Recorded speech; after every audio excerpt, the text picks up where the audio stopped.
седила от тях на балкон и си ровила нещо в телефона пред очите и се отворила следната гледка. Тя вече е на Цецко и Любка съседка. Завода пуска и спира отдела.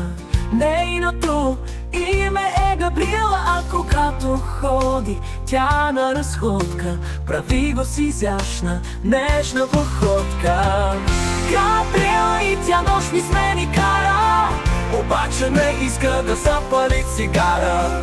И по-добре, цигарите са вредни, само ни тровят и ни правят бедни.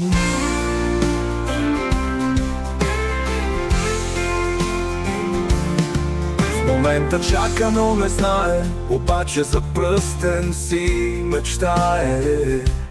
Очаква от Сашко постъпка смела, тази красива девойка Габриела. И някой ден ще дойде предложение, Габриела няма да е в недоумение.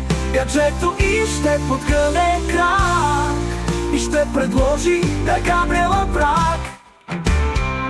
Не знам дали ще има още нощни смени, двамата известно време ще са сгодени. Промяната ще настъпи и тя ще е друга. Габриела ще бъде най-добрата съпруга.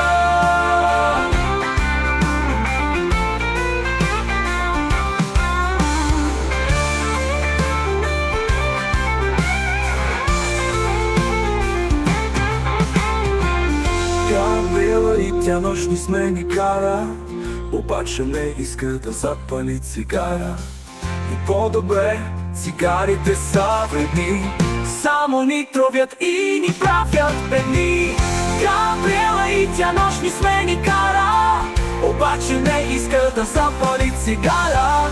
И по-добре, цигарите са вредни, само ни тровят и ни правят бедни. В момента чака, но не знае, обаче за пръстен си мечтае. Очаква от Сашко постъпка смела, тази красива девойка Габриела. И някой ден ще дойде предложение, Габриела няма да е в недоумение. Гаджето и ще подгъне крак и ще предложи на Габриела брак.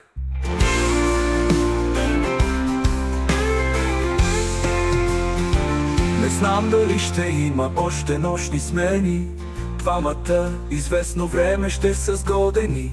Промяната ще настъпи и тя ще е друга. Габриела ще бъде най-добрата съпруга.